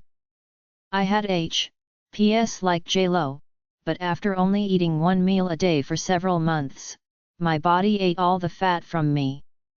"Ha ha ha." Madox laughed as he put the water on the stove and got the chicken out of the baggie. "It's not funny." "Well, good thing I'm not an kind of guy." "You're not?" I was shocked. I thought all guys were kind of guys. "Consider me part of the minority," he responded while beating the chicken with the back of the knife. "Wow, you know what you're doing," I said and came over to watch him up close. My grandmother always made sure I knew how to cook, so whenever I found my mate, I could wine and dine her. "Your grandma was a smart lady." "That she is." "Is? She's still alive?" "Oh yeah, all of my grandparents and parents are. They're all here in the pack." "Oh, wow," I kind of backed away. "What's wrong?" he asked when he saw I backed away. "It's just that I've never had to meet the parents before." "Really? I would think that guys you dated when you were human would be dying to introduce you to their families." "I know I am. Well, it was never that simple for me." "What do you mean?" "I was kind of messed up teenager. I wasn't the type of girl that guys took home to their mamas. I was good at school, but bad at everything else." Madox stopped what he was doing and turned around to face me. "I smoked pot, did recreational drugs, and slept around a lot. I was the other girl most of the time," I said using finger quotes. He didn't say anything, and just turned back around to put the pasta in the boiling water and breaded the chicken. "I'm not ignoring you, I just don't want to get sidetracked," he said to me. "Keep talking, I'm still listening." "Oh okay, well, there's nothing much else to say, other than once when I got to college, I calmed down a bit. Mostly because one of my closest friends overdosed on heroin, and that scared me into getting clean. My dad was in the military for most of his life, still is actually, so you would think that would keep me grounded and on the straight and narrow, but it made the little head that I was. My parents were too busy working all the time, or my dad was always being deployed for years at a time that he was never around. He did teach me self-defense, but that was it. So, I lashed out by doing drugs and becoming a self-proclaimed teenage. I'm sorry your parents never made time for you. I honestly don't know what that's like. Most werewolves don't. We're social beings, and we live for family. We live for our mates, he replied while stirring the pasta and frying the chicken at the same time. But, what I can tell you is that I don't care about your past. Not that it's not important, because it is, but I mean that I won't judge you for it. It's not my place to judge. We grew up in different worlds essentially. I won't pretend to know what the human world is like, but what I can do is teach you what this world is like, and in this world, where werewolves are real, the only thing I care about is that you're in my life now, and I intend on letting the entire world know that, you Natalie, he paused a minute and looked at me. Bly. Natalie Bly, are my mate and one true love. Love. I repeated in shock. Yes, love. I love you, Natalie. Whoa. Hold on, Madox, we just met. And I told you, you're in my world now. When wolves find their mates, it's game over like the Luna said. I fell in love the moment I smelled your scent. Then I saw you, and it was literally game over. You had my heart, every last bit of it. Madox, that's insane. For a newborn like you it is, but someone like me who was born a werewolf, it's normal, he replied and strained the pasta, and then placed into the saucepan where the sauce was simmering. He pulled the chicken from the oil and plated them. He put some cheese on top, and then plated the pasta. He came over with the plates, and then went back to get utensils and drinks. Wow, Madox, this looks amazing. I hope you like, I smiled and took a bite of the pasta and M0ANED. OSH, this sauce is heaven. What brand is this? Casa de Madox, I looked up at him. You made this? Well, it's my grandma's recipe, but yes, I didn't reply to that and kept eating. Natalie. I looked up at him again. He smiled and then I saw him reach over and wipe my L.P. for me. But instead of wiping his finger on the napkin, he brought to his L.P.S. You're right, the sauce is delicious. Even more so because it was mixed with your taste, my mouth dropped, and he chuckled. Why did that seem sweeter than it should have been? Close your mouth, before you eat flies, I shook my head out of the trance he just put me in. Oh God, I'm sorry, I said and blushed. Don't be, finish your dinner, and we can finish talking. I nodded my head and we finished eating in comfortable yet very sually tense silence. After we ate, Madox cleared the table, and I felt that I should at least do the dishes, but he told me to sit back and relax, so I did. When he was finished cleaning up, he came over to me on the couch. So, how about we pick up where we left off, he said while taking my hand in his. This feeling was very foreign to me. I had been plenty of guys, but none have ever held my hand the way he is now. The only time a guy held my hand was when he was dragging me up to his room or to a hotel. I know I probably freaked you out when I said that I loved you. Yeah, a little, I replied. But the fact of the matter is that I meant it. Natalie, werewolves only find one true love, maybe a second like Darius and the Alpha's case, but in reality, most of our kind are only given one mate, and unlike the few % of the minority that shuns the mate bond and rejects their mates, I was grown to cherish that bond regardless of blood, species, rank, or looks. You being beautiful is just a bonus, he said to me, and I instantly blushed. No one had ever called me beautiful. It was always hot. This is foreign to you, I get it, and I don't expect you to feel the same yet. I just want you to know that there is no pressure. You can tell me how you feel when you're ready and willing. I'll be here waiting. Madox, I don't know what to say. I opened and closed my mouth like a fish because I was completely speechless. Madox was treating me like an actual human being, well, in this case, a werewolf with feelings and not some piece of that a guy wanted to. Just promise me that you won't leave me. I won't, my wolf Carly won't let me, she's obsessed with you, and now I think I know why. Madox just smiled and kissed my forehead. That one kiss brought about so many emotions, I didn't know what to do with myself. Even my parents never kissed me that way. I mean, I knew they loved me, and I'm fairly certain they miss me, but they never showed any affection. No one had shown me affection the way Madox has been doing since we met a few hours ago. Hey, why are you crying? He asked me and looked at me in shock. He gently wiped the stray tears I had no idea were even falling until he said something. I don't. Hey, it's okay, come here. He picked me up by the hips and placed me on this lap, and cradled me. This was very foreign to me.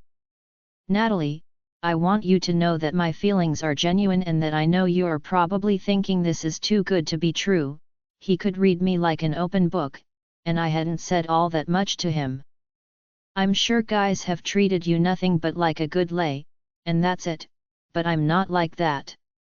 As I said before, you are my mate, and I love you, and I will cherish you like the wonderful young woman that you are. Madox, I whispered his name as more tears fell from my eyes.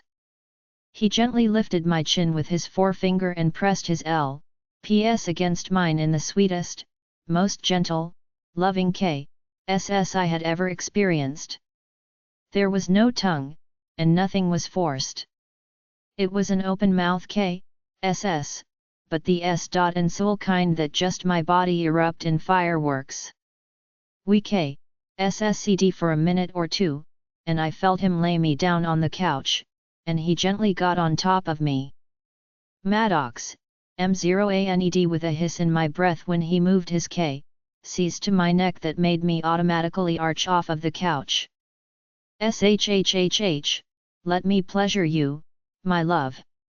Ah, oh God, I am M0ANED. He hummed slowly but surely, I could feel his member bulging in his pants and rubbing against my right GH.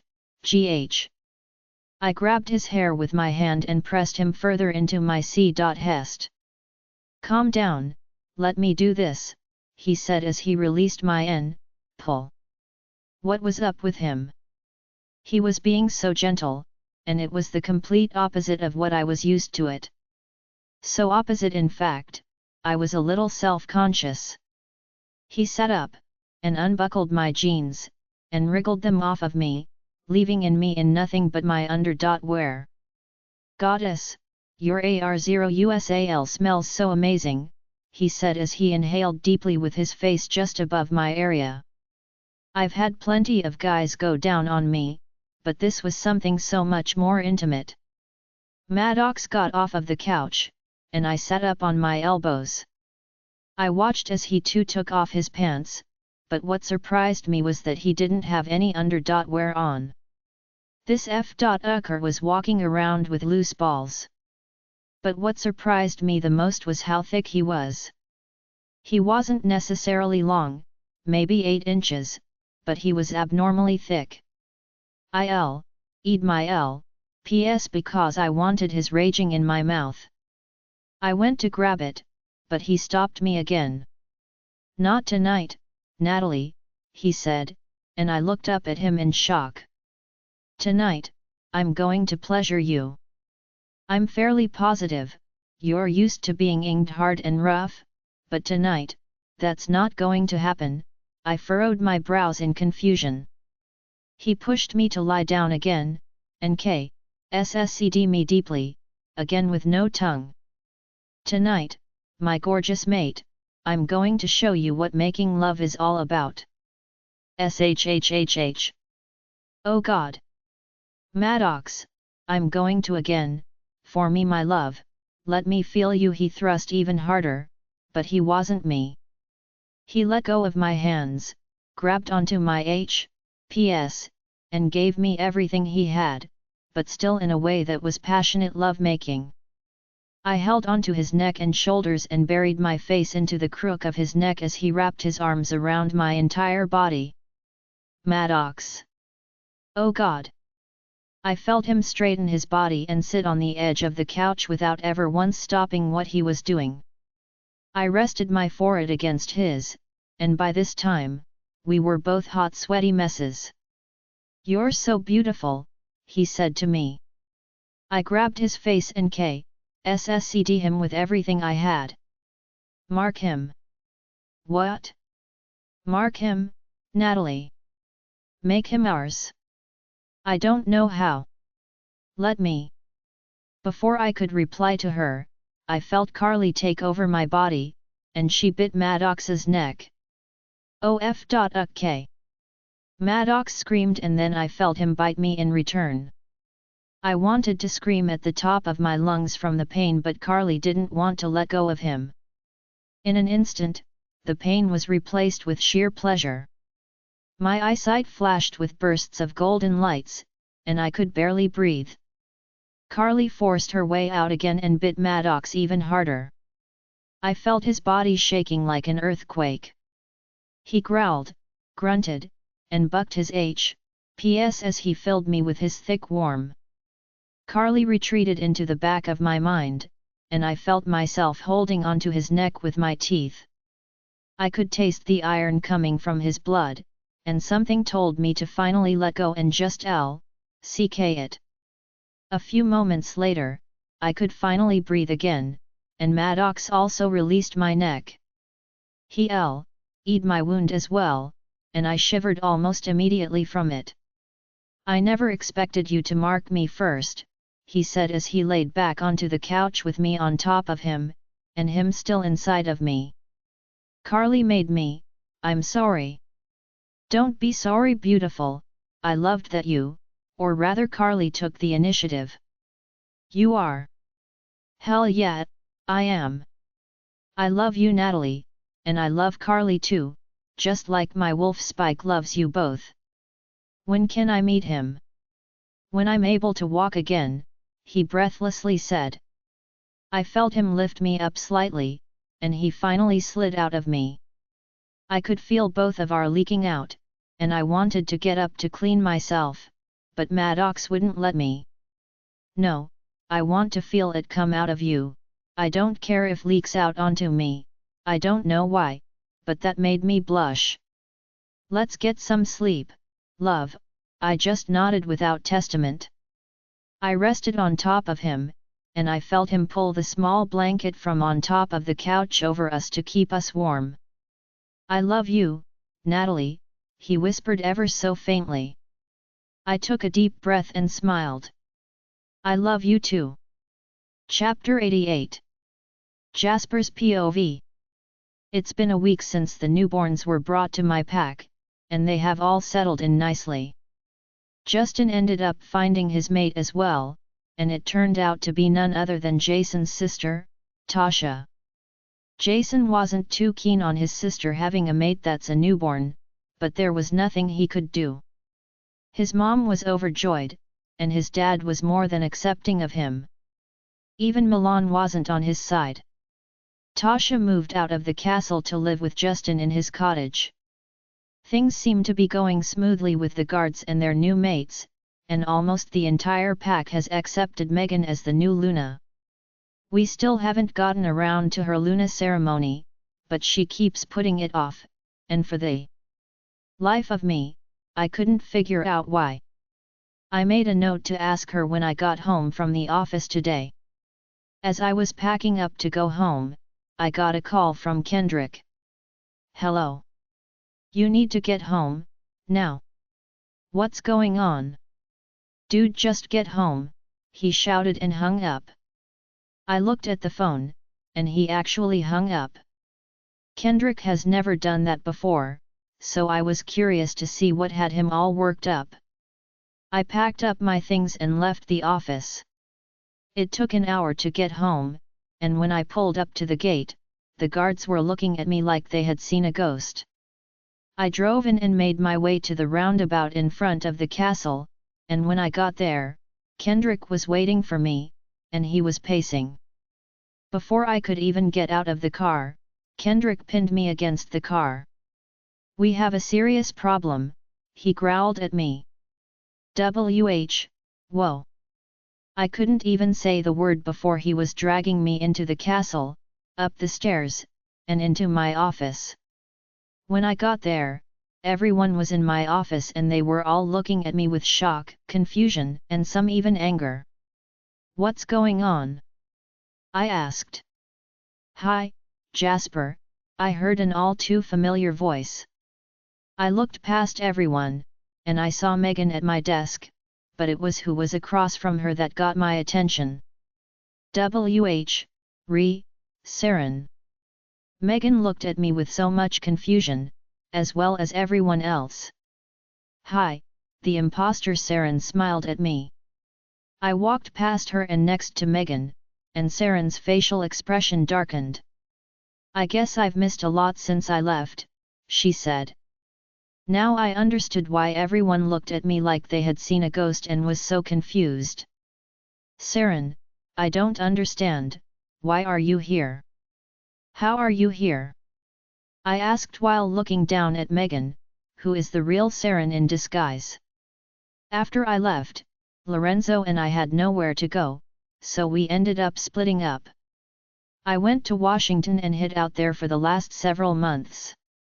I had no plans on returning, especially not after the way you treated me, but then I heard a rumor that Blue Lake had a new Luna, she said and glared at Megan. "So, I decided to come and check for myself. A few of the Omegas told me that you even had an affair with her that produced a pup." "Saren, I also wanted to see if you're still missing your memories or not." I just looked at her and couldn't say anything. "I'm going to assume from your lack of response that you still don't remember me." "Everybody, out," I tell the room, and they all just stand there. I said out. I boom with my alpha tone, and everyone leaves.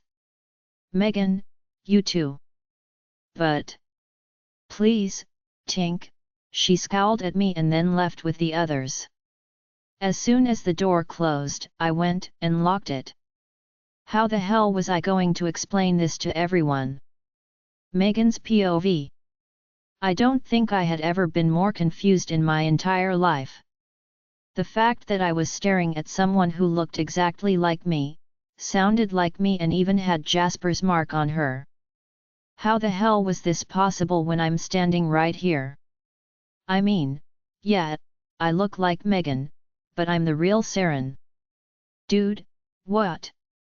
Jason said as we're all gathered in my office. "I don't understand, how is that girl in Jasper's office Saren, when she's technically right there?" Grace said pointing at me. "This has to be dark magic at play again, that's the only explanation," Kendrick said. "But, Layla is dead," Melody replied. "Unless there's another crazy asterisk that he inged that wants to ruin everything." "Megan, could you sense anything from that thing in there?" Kendrick asked me. I just shook my head. Her mind was clear, and she no other thoughts, and Jasper seemed to be just as confused as all of us, I replied. "Where the hell did this imposter come from?" Milan asked and no one could say anything. "I seriously hope this isn't a dark magic prank from Svetlana, I will lol the old hag," Melody said. "No, I don't think it is. Svetlana may be a dark witch, but she hasn't done anything to us since she first came to Jasper. She's been straightforward with us ever since, so we have no reason to distrust her, yet," Kendrick said. All of us just stayed in my office trying to figure out what exactly is going on and how someone who looks exactly like me just showed up like this. Jasper was in his office for a good hour before he came to find the rest of us. "Where's the fake Saren?" Kendrick asked. "In the guest room across the hall, the one she—" "I mean Megan, I mean." "Ah, you know what I mean," Jasper mumbled. "She's in the guest room." "Jasper, what is going on?" I asked. "I don't know, but I get the feeling that Svetlana has something to do with it." "Jasper, Svetlana has done nothing to antagonize us or give us a reason to distrust her," Kendrick repeated himself. "Then how the hell do you explain the fake Saren?" Jasper asked. "Something's not right though. She said she was in Washington this whole time, and that she and Lorenzo split up." "But you said that she has been with him the entire time she was gone," Jason said. "Yeah, I would know, I mean, the real Saren is right there," Jasper replied while pointing to me. "Look, we need to keep a lid on this. Only those in this office, as well as Angelo, Michelle, Darius, Kelsey, and Dr. Andrews know the truth. Everyone else in the pack is going to assume that the imposter Saren is the real Saren." "What do we do?" Melody asked. "Act like Megan isn't Saren, and the imposter is." When I talked to her, she seemed to know everyone and the fact that Dot and Michelle had pups. She doesn't know their names or didn't at first, which matches when Saren left the pack.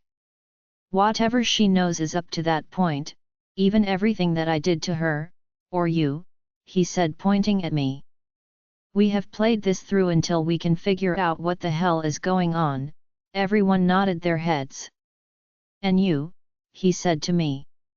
"Try not to fight with yourself," he said, and I made a confused face. No one had any other options, so we agreed to play dumb with the fake me. When we opened the office door, and the fake me was waiting while standing against the wall. "I see you even gave my office away," she said while staring daggers at me. "Saren, I thought I asked you to wait in the guest room," Jasper said to her. She just scowled at him. Even her attitude was the same as mine. "Jasper, I get that I left of my own free will, but I'm back now, and I want to take my place as your Luna." "What?" everyone shouted. "Why is everyone so shocked?" she asked innocently. "Goddess, I wanted to strangle her." "Saren, you gave up that right when you rejected Jasper," Ronan said to her.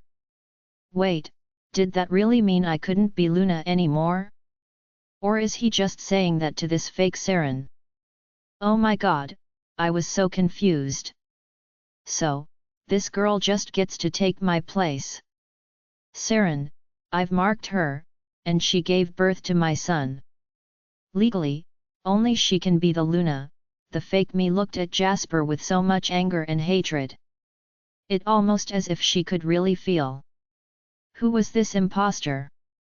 Then her eyes focused on me. That's when I felt it.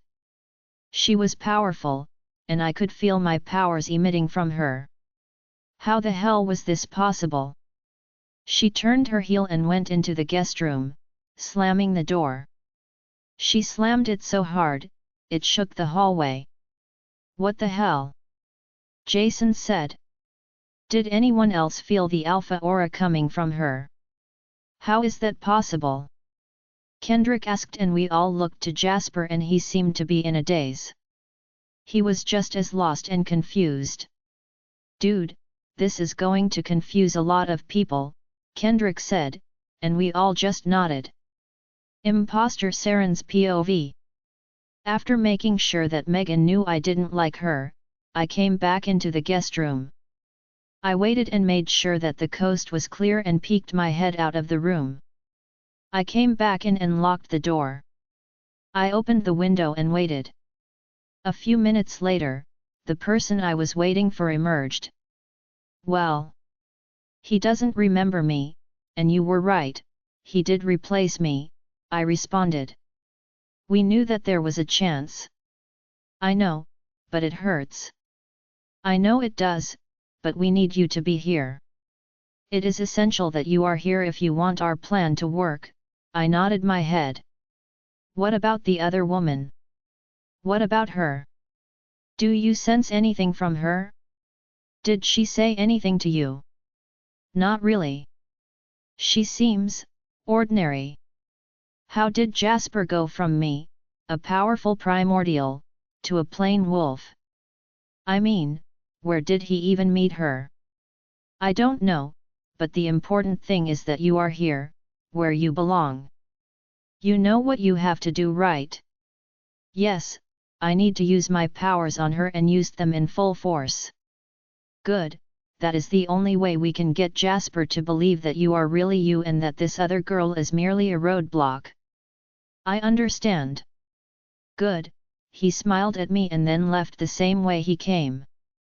After he was gone, I closed the window, and settled down into the bed. Jasper doesn't want me wandering around yet. He doesn't want me to cause confusion and drama, which I think is stupid, but then again, he doesn't even remember me, so I'm not surprised. I let out a deep sigh, and just laid down on the bed and curled up to take a nap. Traveling all this way just to be practically ignored took a lot out of me. I thought about the girl Megan, the one who took my place, the one Jasper took as his chosen mate when his destined one is still alive. I just scoffed at the thought. What was so great about her? And why couldn't I read her thoughts? It was almost as if she had a block up, but that's not possible. My power of telepathy should be able to pierce through anyone's mind. I was going to have to find a way around it. Something about her was off. I took a deep breath and thought about the plan that my master told me. It had to be done. Join our Facebook and WhatsApp group for more updates, link is given in description. Rest audiobook will be continued in next episode.